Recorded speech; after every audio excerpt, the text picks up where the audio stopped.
Donc aujourd'hui, on va parler de visibilité. On va commencer tout de suite avec Bénédicte Sanson, qui est la cofondatrice et la déléguée générale du MoveJ, et Xavier Laurent, que vous connaissez tous, directeur des programmes du groupe Manutan.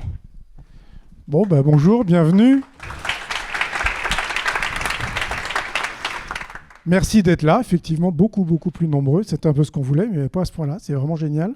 Merci de venir à cette conférence qui traite de la visibilité à l'ère de l'IA.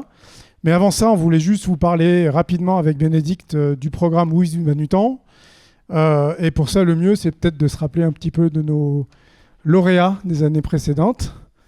Donc effectivement, c'est un programme qui a été lancé il y a 5 ans avec des lauréats dans des secteurs très diversifiés. Et je crois qu'aujourd'hui, les équipes de Manutan les connaissent mieux que moi parce que j'ai vu quelques noms. Je me suis dit qu'on ne me demande pas de décrire leur secteur d'activité parce que moi, maintenant, je dirige une entreprise. Je vois un peu moins les entrepreneurs. Donc, des entreprises très variées comme Merci Yanis, Orceo ou plus récemment, il y a eu Libu, Olis ou Riwek.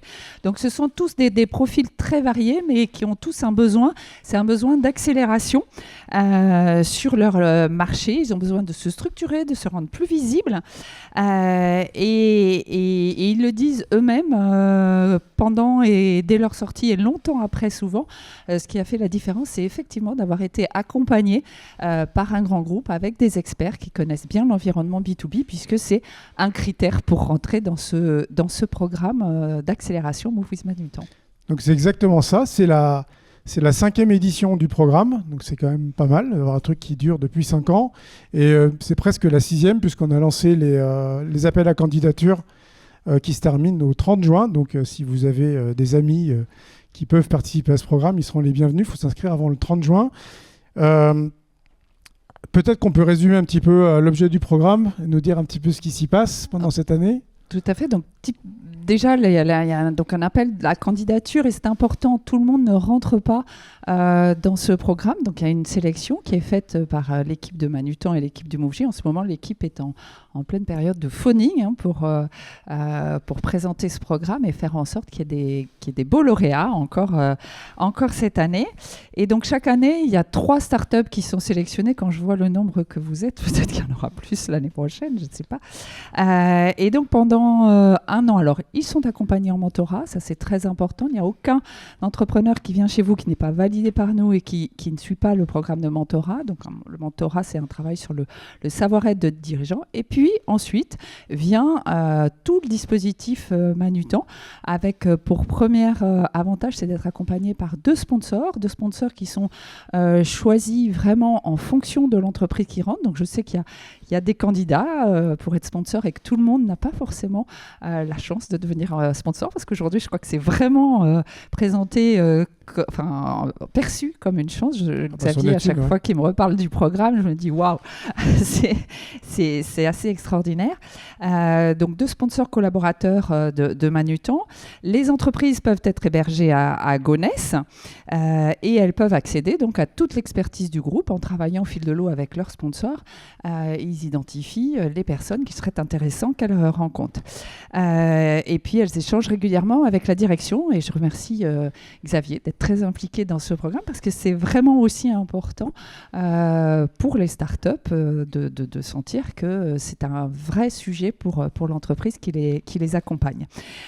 Et puis surtout, et ça tombe bien, vu le thème d'aujourd'hui, ce sont des jeunes qui ont besoin de visibilité et qui en gagnent beaucoup donc grâce à ce programme, grâce aux réseaux sociaux de Manutan, aux articles qui sont sur manutan.com, mais aussi des interviews, des vidéos, des préparations au pitch. Tout ça est très important en fait dans la progression parce qu'ils vont tellement vite que ça change et qu'il faut qu'eux-mêmes s'adaptent sans arrêt à leurs évolutions. Et donc l'esprit, c'est vraiment d'apprendre et de se confronter au réel et d'avancer ensemble. Et si on insiste beaucoup sur la visibilité, c'est pas un hasard. Parce qu'aujourd'hui, en fait, l'intelligence artificielle vient un petit peu bouleverser cet environnement-là. C'est à la fois une menace parce que ça ouvre la porte à énormément de choses, mais c'est aussi, et surtout pour les startups qui ont peut-être moins de moyens que les grands groupes, une énorme opportunité de se rendre visible, de s'afficher et d'avoir une croissance qui serait supérieure à celle qu'ils auraient sans ce relais-là. Et donc, aujourd'hui, on va avoir une conférence. Ça fait partie du programme d'avoir ces conférences-là. Cette année, on a essayé de l'ouvrir à tout le monde. Donc, une conférence qui va traiter de la façon d'être visible sur l'IA. Et donc, je relaisse la parole à Tina pour la suite. Et merci beaucoup d'être tous venus. Merci Xavier, merci Bénédicte. Et qui de mieux que les startups du programme pour venir nous dire à quel point les enjeux de visibilité sont importants pour elles et à quoi ça leur sert finalement ce programme. Je vais vous demander d'accueillir Robin et Clémence. Robin de la startup Eclo et Clémence de la startup Tisup. Bonjour à tous, du coup Robin Bruno, l'un des 3 cofondateurs d'Eclo. Et chez Eclo, on remplace le film plastique dans la logistique. C'est le film qu'on utilise pour transporter des palettes. La logistique repose en grande partie dessus et pour autant c'est sous tension. Le prix augmente, la législation aussi oblige à augmenter les taux de réemploi et forcément c'est un impact environnemental qui est très fort. Et du coup on a une housse pour palettes réutilisables, plus de 200 fois, qui permet d'économiser ces déchets, de s'aligner avec la réglementation, mais surtout d'un point de vue opérationnel, c'était l'enjeu. On est 2 fois plus rapide que la pose du film via bande rolleuse. Donc l'idée c'était de vraiment pouvoir se faire une place sur le marché en concurrençant ce consommable. Donc on a créé la boîte il y a 4 ans. Et du coup, lauréat Mouv'J depuis l'année passée. Effectivement, l'impact qui est assez large. Merci d'ailleurs si certains sont présents aux services qui nous ont aidés. On les a beaucoup sollicités. Le transport pour l'expédition, conditionnement, exportation aussi. Le juridique pour la refonte de nos conditions générales de vente. Ça coûte de l'argent et ça fait gagner du temps. Donc merci beaucoup. La communication aussi, les plateaux Bismart, ça a été beaucoup de visibiliser, les articles aussi, toute la communication qu'on peut faire derrière, le service log, logistique aussi, avec qui on étudie un test justement pour éprouver la solution dans vos opérations et pouvoir aussi communiquer ensuite. Et forcément tout le suivi est fait par Anne et Bénédicte, donc un grand merci à vous. Et voilà pour Eclo.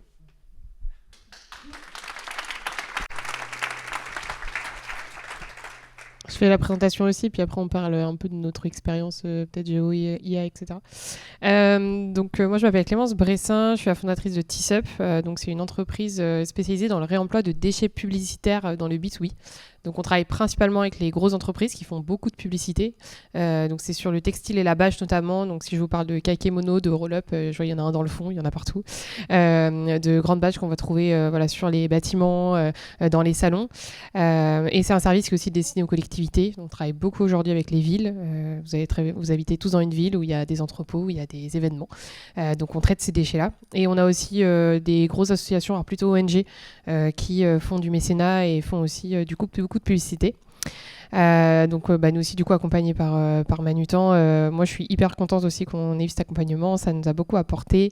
On a beaucoup travaillé sur pareil, le juridique aussi, on a bossé dessus, sujets commerciaux, sujets de développement, structuration, et puis il y a eu beaucoup de challenges. Alors ça j'ai beaucoup aussi apprécié, parce des fois on a du mal à nous-mêmes se structurer, et du coup d'avoir du monde qui vient nous challenger régulièrement sur des sujets, c'est hyper intéressant. Donc un grand merci pour ça. Et puis on parlait visibilité tout à l'heure. Pour nous, effectivement, il y a des vrais sujets, je pense, avec l'IA aujourd'hui, c'est une vraie chance. Alors on est peut-être plus flexible que les grands groupes, même si je pense que chez Manutan, on est quand même assez flexible par rapport à d'autres boîtes. Moi, j'en côtoie certains, je vous assure que vraiment, ils sont très très loin.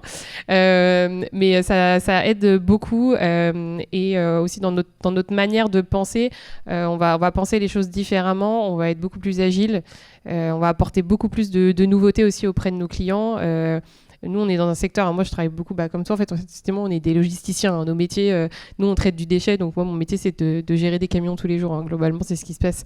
Et toi avec la palettisation, etc., où on pourrait se dire c'est des métiers qui sont assez éloignés de ces sujets-là. Et en fait, pas du tout, parce qu'on les intègre vachement bien. On simplifie beaucoup de process, on évite les erreurs avec l'IA. Moi c'est vraiment ce que j'ai remarqué. Aujourd'hui, on a réduit notre taux d'erreur. Vraiment, c'est assez impressionnant parce qu'on a retiré de l'humain à certains endroits pour le remettre ailleurs. Et c'est ça qui est intéressant, c'est de remettre du coup l'énergie humaine au bon endroit et aux endroits où là, il y a un intérêt à la réflexion, etc. Et où il n'y en avait plus trop à certains endroits qui, du coup, réalisaient des erreurs et pouvaient des fois faire des grosses erreurs. Quand deux palettes arrivent à l'autre bout de la France, je vous assure que c'était pas du tout au bon endroit.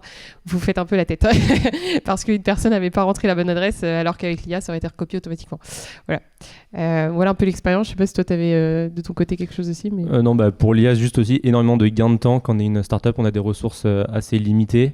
Donc on est des petites équipes, on peut pas forcément énormément recruter. Donc ça augmente forcément la productivité. Comme tu l'as dit, simplifier tes process, gagner du temps pour mettre l'énergie au bon endroit. Donc surtout là-dessus. Et pour le réaligner un peu avec le thème du jour, la partie visibilité, bon, moi c'est plutôt Corentin, mon associé qui est là-bas, qui s'en charge, mais effectivement ça aide énormément. Nous on fait face à un statu quo, c'est le film plastique, donc en fait c'est quelque chose qui est ancré dans les pratiques. Donc nous on a un vrai sujet de faire connaître notre solution. On a une housse pour palette, donc les gens n'ont pas forcément en tête que la solution, l'alternative, c'est une housse pour palette, donc ils n'ont pas instinctivement cette recherche qui est faite. Donc voilà, c'est se servir de l'IA, du SEO, etc. pour vraiment faire connaître la solution.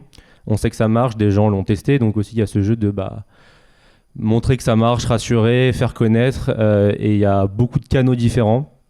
Je pense que la visibilité sur Internet en fait partie, même s'il y a les salons aussi. Donc voilà, sujet vraiment clé pour simplement le faire connaître en fait, parce qu'une solution peut fonctionner si personne ne la connaît, elle ne sera pas utilisée, donc c'est un peu le cœur du sujet pour nous. Est-ce que ça te convient, Tina ?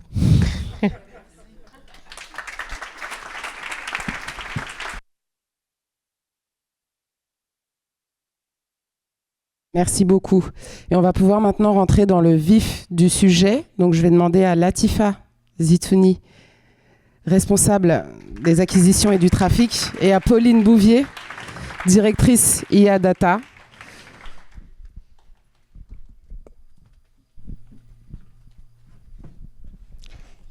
Bonjour à tous. Vous devez acheter un transpalette. Vous n'ouvrez pas Google. Vous ne comparez pas 10 sites. Vous demandez simplement à une IA. L'IA compare, l'IA recommande, l'IA décide. Choisira-t-elle Manutan? Et c'est là que la question devient intéressante. Pendant des années, nous avons cherché à être visibles dans les moteurs de recherche. Demain, nous devrons aussi être recommandés par une IA. Choisira-t-elle Manutan? Et peut-être juste avant d'entrer dans le détail du sujet, petite question pour vous. Si vous réfléchissez au dernier achat que vous avez fait, que ce soit professionnellement ou personnellement, qui d'entre vous est passé par Google pour faire sa recherche? On peut lever la main. Une bonne proportion. Qui d'entre vous aussi a été utilisé une recommandation d'un ami, d'un collègue, d'un proche pour affiner son choix dans cette décision? Un petit peu moins de monde, beaucoup d'autonomie.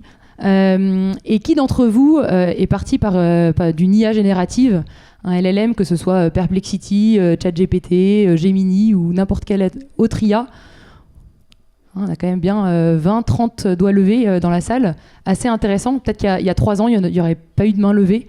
Donc on voit déjà que le changement est déjà là. Les IA génératives permettent déjà de générer du trafic. Mais peut-être qu'on peut commencer par définir, Latifa, les termes qu'on va employer tout au long de la session aujourd'hui. Qu'est-ce que le GEO, le SEO? De quoi est-ce qu'on parle quand on mentionne ces mots? Tout à fait, Pauline. Merci pour cette petite mise en contexte. Mais ce qui est intéressant, c'est que la majorité des usages commencent toujours sur Google. Mais les usages changent, et quand un usage change, les règles du jeu finissent toujours par changer avec lui. Pendant des années, nous avons joué selon les règles des moteurs de recherche. Un utilisateur tape un mot-clé dans la barre de recherche. Google lui propose ensuite une liste de résultats qu'il va juger pertinents par rapport à la requête de l'utilisateur. Et l'enjeu ici pour les marques est alors de se positionner dans les premiers résultats des moteurs de recherche pour être visible et être cliqué. C'est ce qu'on appelle le SEO, Search Engine Optimization, ou optimisation pour les moteurs de recherche, à ne pas confondre avec le SEA, ou Search Engine Advertising, publicité pour les moteurs de recherche.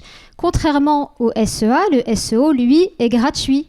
Et notre visibilité va dépendre de notre capacité à optimiser notre site et son contenu et aussi à recevoir des liens d'autorité depuis des sources tierces. Mais les usages changent. Tu veux dire par là que les gens ne font plus de recherche par mots-clés ?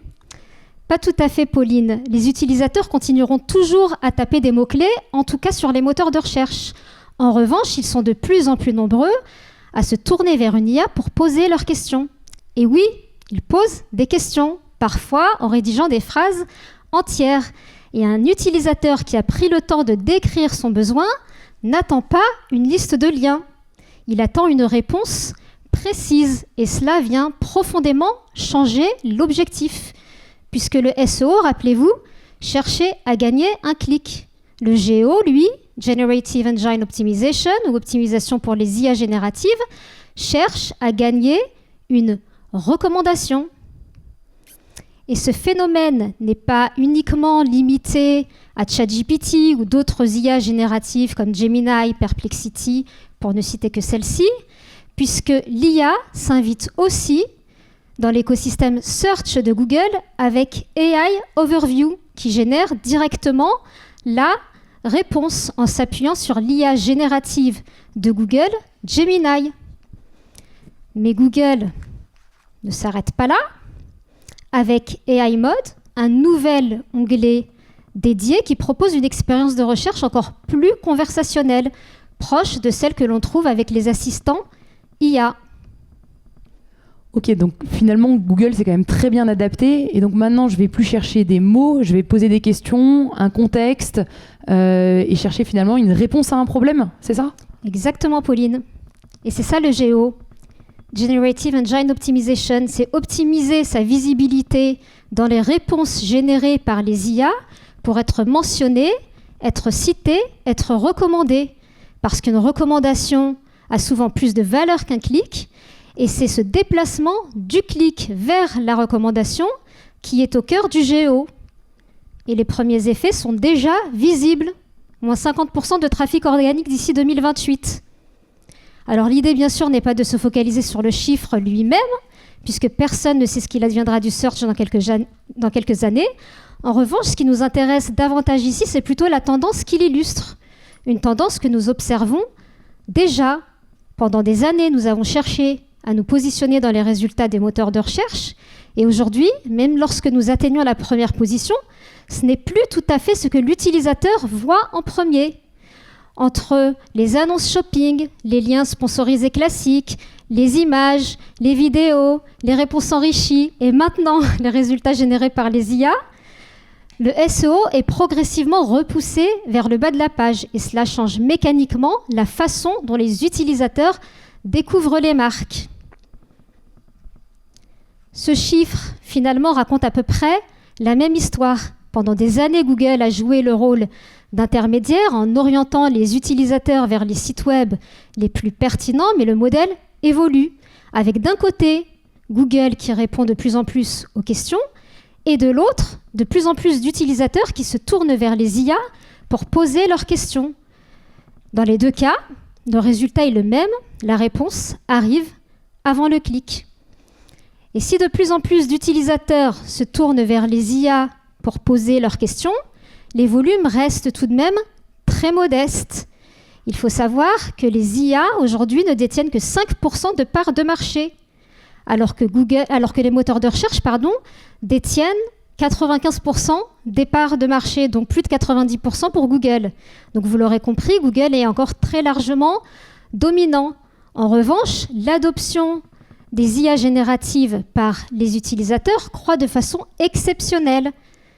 Pour rappel, ChatGPT, c'est la croissance la plus rapide de l'histoire de l'Internet.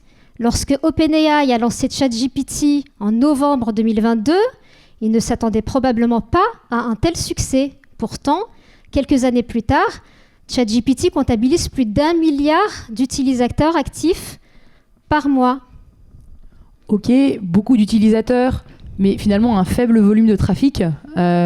Pourquoi est-ce que c'est important de s'en occuper maintenant ? On a le temps de le voir venir, non ? Oui, c'est une bonne question, Pauline. Parce que ce qui est intéressant avec les IA génératives, ce n'est pas seulement leur croissance rapide, mais c'est aussi leur potentiel de conversion. Un utilisateur Google tape un mot-clé, un utilisateur ChatGPT tape des phrases entières. Donc il arrive avec un besoin qui est déjà bien plus qualifié. Et un utilisateur qui vient sur notre site après avoir passé plusieurs minutes après avoir échangé avec une IA qui a clarifié son besoin, qui a comparé des options, qui a retenu certaines solutions et qui en a écarté d'autres, eh bien cet utilisateur, une fois qu'il est sur votre site, il arrive avec un potentiel de conversion qui est beaucoup plus important et une intention qui est beaucoup plus forte. Peut-être, mais ça veut aussi dire que notre utilisateur, il y a une grosse part de sa prise de décision qui a été influencée par l'IA générative, parce que tout ce process-là a été fait avec elle. Et donc, comment est-ce qu'une IA va choisir les recommandations qu'elle donne, les marques qu'elle va pousser, et choisir ainsi ce qu'elle va montrer à nos utilisateurs ? Absolument, Pauline. C'est une question intéressante que tu soulèves, parce que pendant des années, notre visibilité dépendait principalement du contenu que nous publions sur notre site. Or, une IA générative fonctionne différemment. Avant de recommander une marque, elle va chercher des preuves. Et ces preuves, elle les trouve partout. Les réseaux sociaux, la presse, les médias, les forums, les communautés, les moteurs de recherche, bien sûr, les moteurs de recherche. Pourquoi s'embêterait-elle à aller chercher des contenus ailleurs, puisque les moteurs de recherche ont déjà indexé tous les contenus. Donc c'est une source très importante pour les IA génératives. Les IA construisent leurs réponses à partir de tout un écosystème de sources. La question n'est plus que dit Manutan de Manutan, mais que disent les experts, les clients et les communautés de Manutan. Et pour vous, start-up, c'est exactement la même chose. Que dit Internet de votre marque ? Mais si les IA puisent leur information partout sur Internet, est-ce que ça veut dire que c'est la fin du SEO ?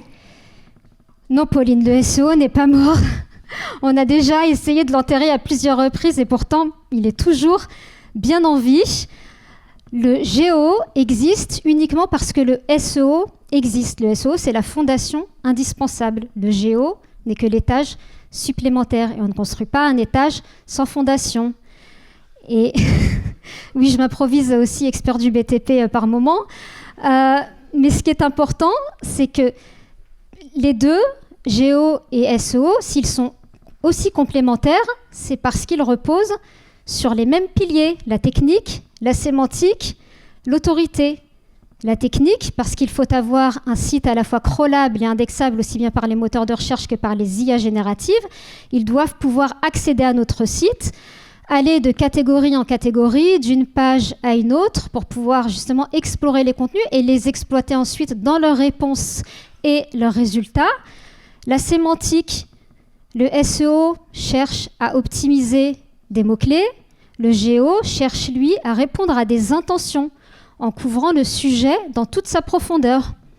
L'autorité, pour le SEO, elle se construit principalement sur notre site lui-même grâce à des signaux de confiance que Google lui attribue. Et pour le GEO, elle se construit aussi en dehors de notre site grâce à ce que les sources tierces disent de nous. Donc, le GEO et le SEO s'appuient en effet sur les mêmes fondamentaux. En revanche, cela ne veut pas dire que les IA n'ont pas leurs propres critères de sélection. 80% des sources citées par ChatGPT ne sont pas dans le top 100. Cette statistique est fascinante. Pendant des années, nous avons cherché à être visibles dans les tout premiers résultats des moteurs de recherche. Il fallait viser la position numéro 1 pour exister. Or, demain, une IA peut recommander des contenus qui ne sont pas dans le top 100. C'est une opportunité formidable.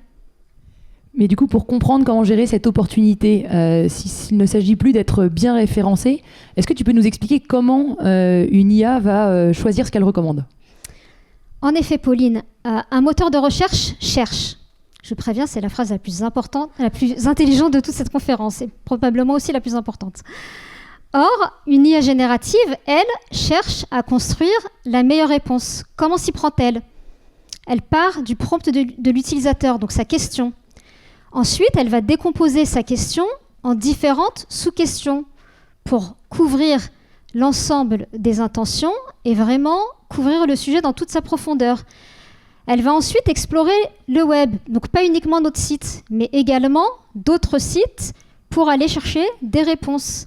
Elle va en extraire les passages les plus pertinents, classer les meilleures sources pour ensuite produire sa synthèse avec des citations. Voici un exemple de contenu qui pourrait être retenu par une IA générative et un autre exemple de contenu qui pourrait être rejeté par une IA générative. Les deux contenus pour un humain, ils ont exactement la même valeur. Ils sont corrects pour un humain.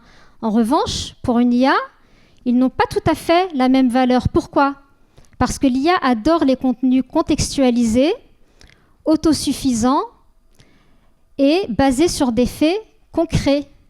Plus concrètement, une IA veut comprendre de quoi on parle, pour qui, dans quel contexte et avec quelles preuves. En gros, l'IA, plus un contenu va avoir de la valeur pour une IA, plus elle va avoir tendance à les afficher dans ses réponses. Depuis le début, on parle d'une transformation majeure.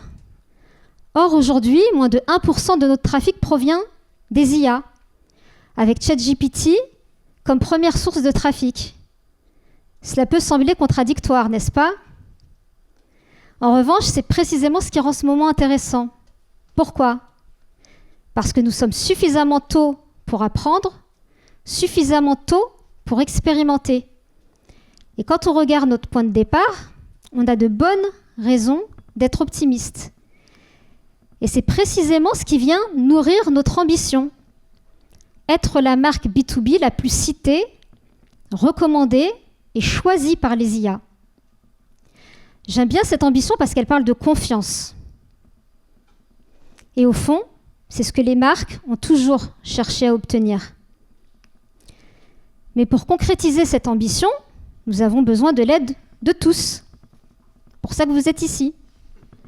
Pas les startups, hein. Les startups, on va vous aider à y arriver. Le GEO n'est pas un projet SEO. Je vais même le dire autrement.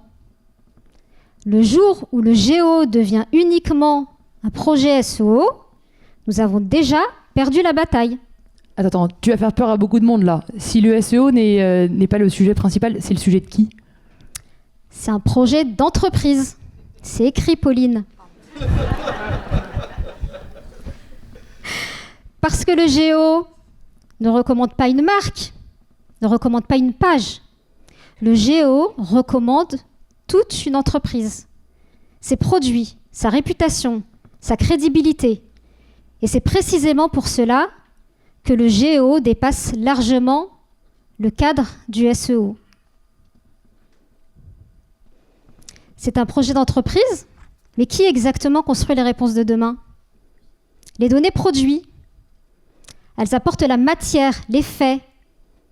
Donc les fournisseurs, le marketing de l'offre et même la supply jouent un rôle déterminant dans ce processus.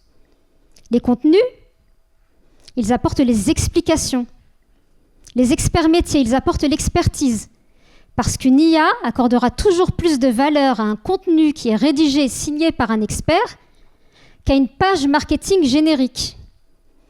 Les avis clients, ils apportent la preuve sociale. La technologie, elle orchestre la réponse. La marque, elle apporte la confiance. Donc le branding et la com externe ont aussi un rôle déterminant à jouer dans ce processus. Alors, comment on se prépare ? En renforçant d'ores et déjà les signaux que les IA valorisent. Un contenu plus utile, plus riche, plus structuré, des données structurées, une meilleure compréhension des intentions de nos utilisateurs, une autorité plus forte, un socle technique plus robuste et un meilleur monitoring de notre visibilité dans les IA génératives. Et si je devais illustrer ce plan d'action avec un seul exemple concret, ce serait probablement celui de la fiche produit. Aujourd'hui, une fiche produit répond à la question « Que dois-je acheter ?» Demain, elle devra également répondre à la question « Pourquoi ce produit mérite-t-il d'être recommandé ?» Parce qu'une IA, encore une fois, elle cherche des preuves, elle cherche des bénéfices, des usages, des retours d'expérience. En bref, tous les éléments qui permettent de justifier sa recommandation. C'est précisément pour cela que nous allons revoir la fiche produit pour lui apporter tous ces éléments qu'elle valorise. Les bénéfices clients, les normes, les régulations, des tableaux comparatifs, des avis de l'expert. Des éléments qu'aujourd'hui, nous n'affichons pas sur nos fiches produits. Vous l'aurez compris, ce n'est plus une bataille pour le clic, c'est une bataille pour la recommandation.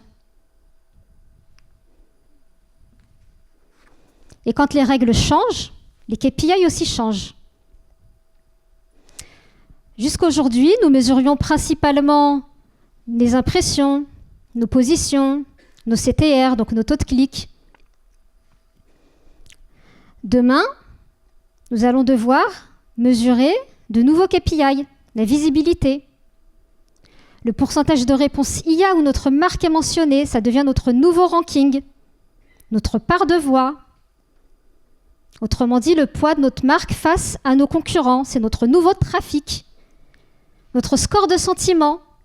Comment l'IA perçoit notre marque? Avons-nous plus de détracteurs ou plus de promoteurs? C'est notre nouveau taux de clic. Des KPI que nous mesurons déjà aujourd'hui à l'échelle de plusieurs filiales dans nos reportings. Pour une sélection par exemple de prompts sur Manutan UK, ainsi que la visibilité associée dans les IA génératives. Regardez pas trop les chiffres dans le détail, hein, mais vous verrez de toute façon que Manutan est bien positionné. Donc quand l'IA répondra à nos clients, répondra-t-elle Manutan? Ah oui, évidemment. Évidemment. Parce que la meilleure place dans la réponse, c'est d'être la réponse. Et cette réponse se construit avec notre expertise, notre capacité à apporter de la valeur à nos clients, la satisfaction de nos clients, nos produits, notre réputation.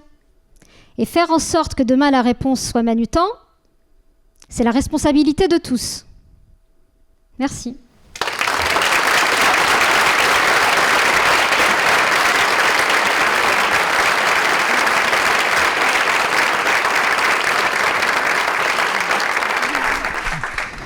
Latifa, on va peut-être te proposer de rester si vous avez des questions. Est-ce que vous avez des questions? Est-ce que vous avez des questions? Non, je crois que c'était suffisamment clair, hein, finalement. Waouh. Ah, une question? Ah. Je te le rends après. Qui sont les best acteurs sur le sujet et qu'est-ce qu'on fait? On les copie, on les regarde. Il n'y a pas vraiment de best acteurs aujourd'hui sur le sujet, c'est la bonne nouvelle. On en est tous vraiment aujourd'hui au même stade.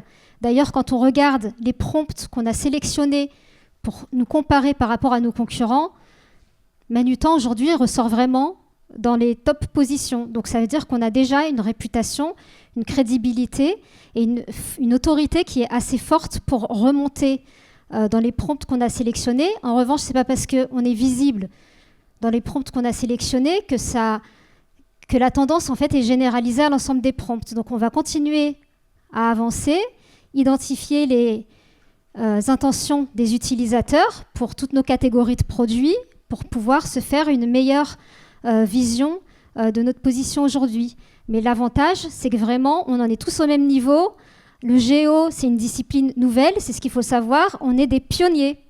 On apprend, et on apprend en même temps que tous les autres. Donc les autres ne sont pas plus avancés que nous pour répondre.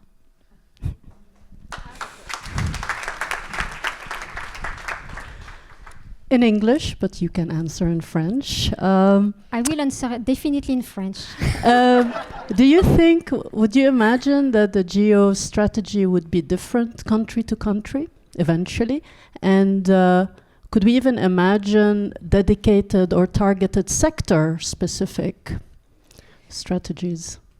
Ok, I will answer. Non, du coup, je commence en anglais, mais je vais terminer en français. Je vais terminer en français principalement pour l'ensemble des utilisateurs, enfin pour que tout le monde puisse nous comprendre. Alors, aujourd'hui, la stratégie va vraiment s'appliquer de manière identique à l'ensemble des pays, puisque la stratégie géo, elle n'est pas spécifique d'un pays à un autre.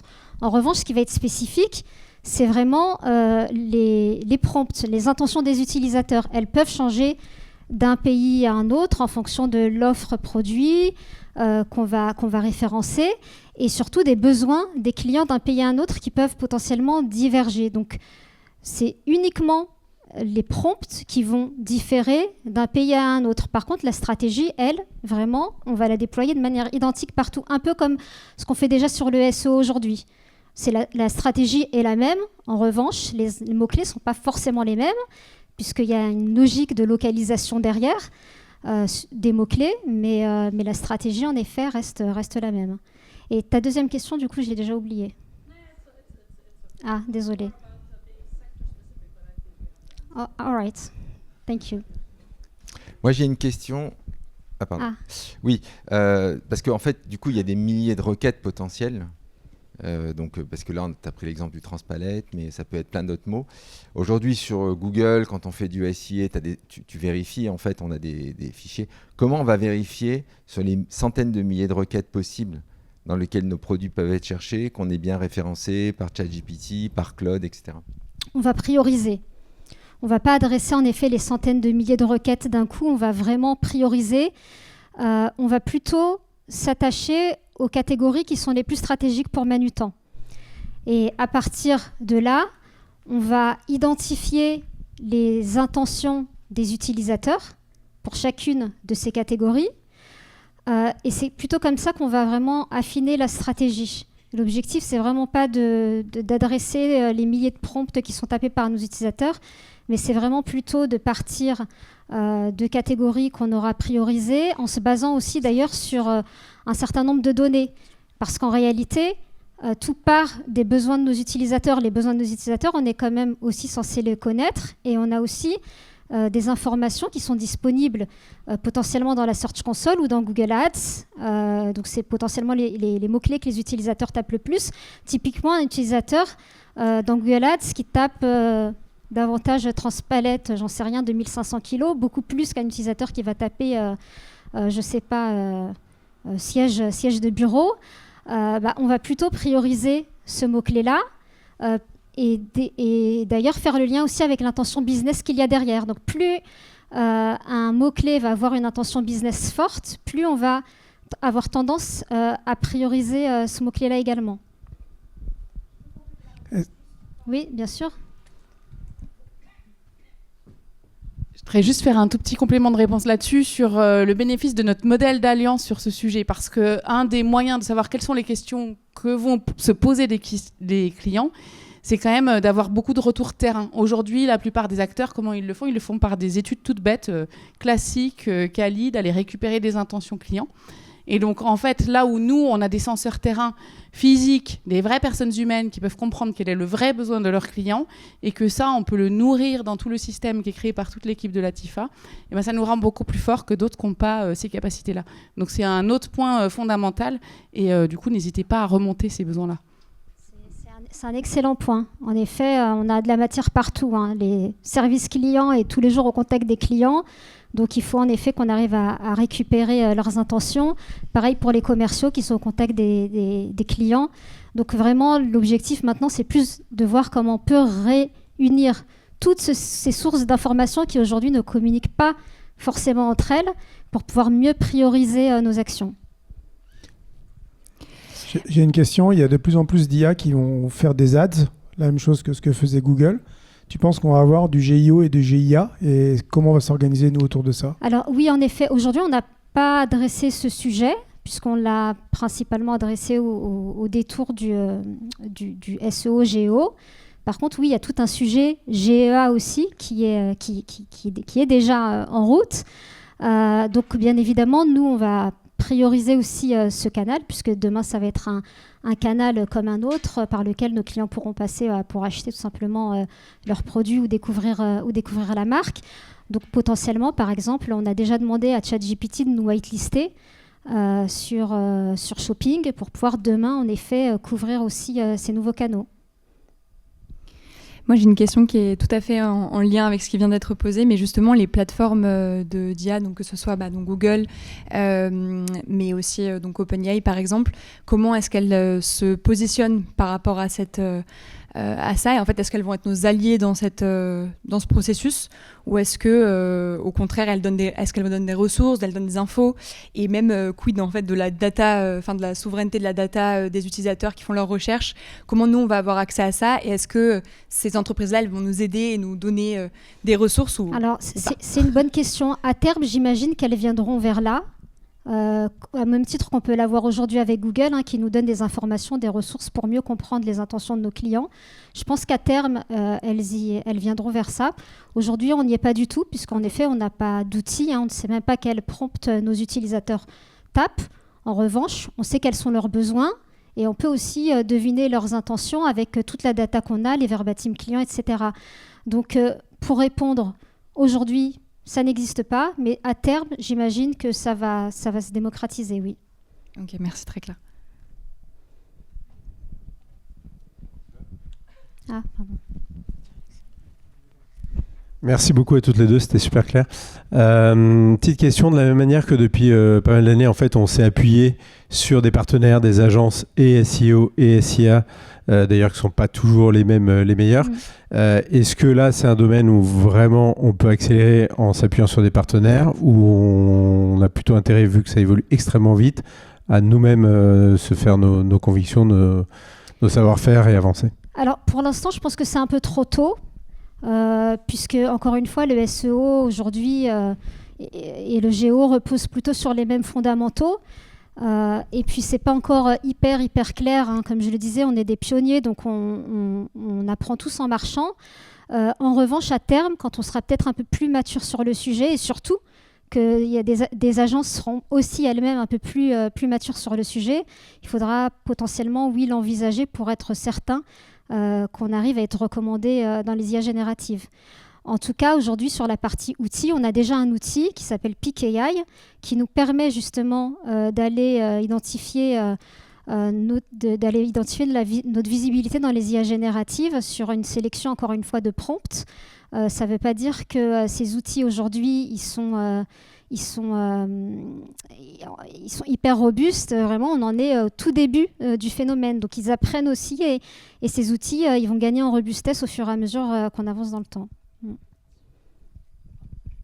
Et peut-être pour compléter avec la casquette un peu plus technique, sur ces sujets très innovants, où justement il y a encore un champ des possibles qui est énorme, c'est essentiel que Manutan se forge une expertise et grandisse en maturité sur ces sujets-là, et en même temps de rester ouvert sur le monde et de pouvoir aller regarder qui sont les derniers acteurs, quelle est leur connaissance, qu'est-ce qu'ils ont à nous apporter.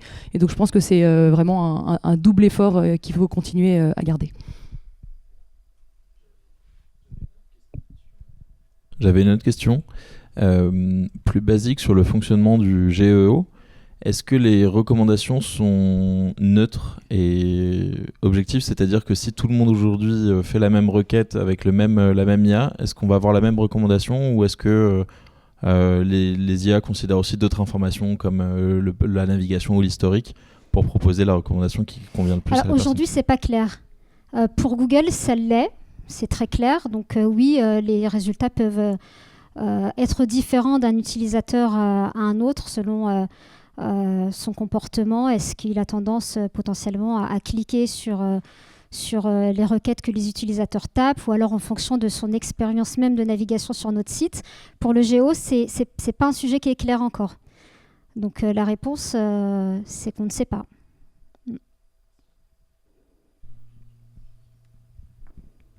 D'autres questions?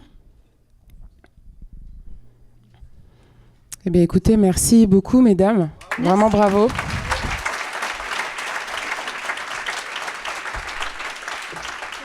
Incroyable. Et je vais demander à Xavier de nous rejoindre pour conclure cette belle conférence. Merci. J'ai été rassuré par la séance questions-réponses parce que j'avais cru que Pauline et Latifa avaient tout préparé avec de l'IA, mais non, elles avaient vraiment des réponses au sujet. Non, merci à tous déjà. Je suis très heureux de voir autant de monde ici. Ça prouve encore une fois l'agilité et la curiosité des équipes de Manutan pour les nouveaux sujets. Donc ça, c'est une super nouvelle. Je voudrais revenir sur le programme Move with Manutan. Donc on a créé il y a 5 ans avec le MoveJ. Donc le MoveJ qui est une association qui aide les jeunes entrepreneurs à se lancer. Et donc on a lancé ce programme avec Bénédicte il y a 5 ans.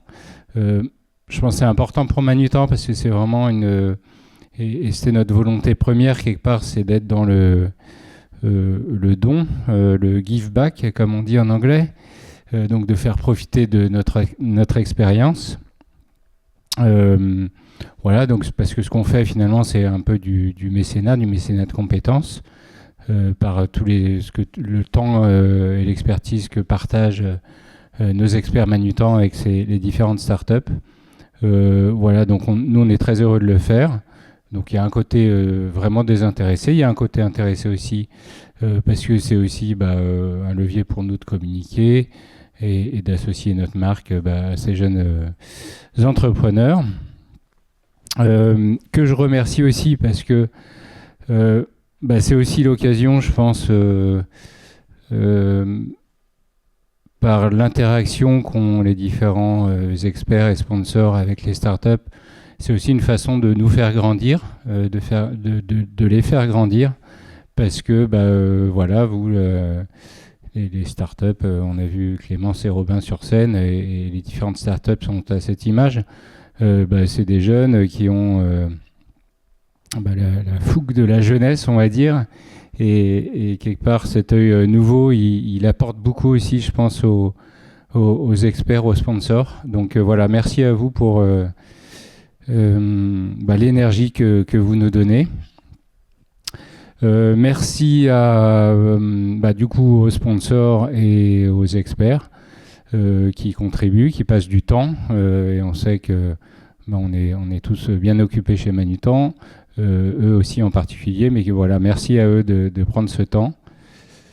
Merci du coup à Xavier et à Bénédicte d'animer de l'idée depuis 5 ans maintenant, et puis on va lancer la 6e année. Merci à la communication du coup qui fait un super boulot, et encore une fois je pense que ce programme c'est notre premier levier de communication sur les réseaux, je crois pas me tromper, grâce au programme, mais évidemment aussi grâce au boulot que font Elsa, Tina, toute la com. Voilà, qui est-ce que j'ai oublié à dire? Merci à moi-même, non c'est pas ça. Encore une fois, merci à vous tous. J'ai oublié Elsa, j'ai oublié bien sûr. Mais j'ai dit la com, et quand on parle de com, forcément on pense à Elsa. Je me rattrape bien.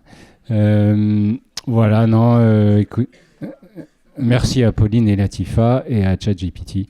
Non, je rigole. Allez.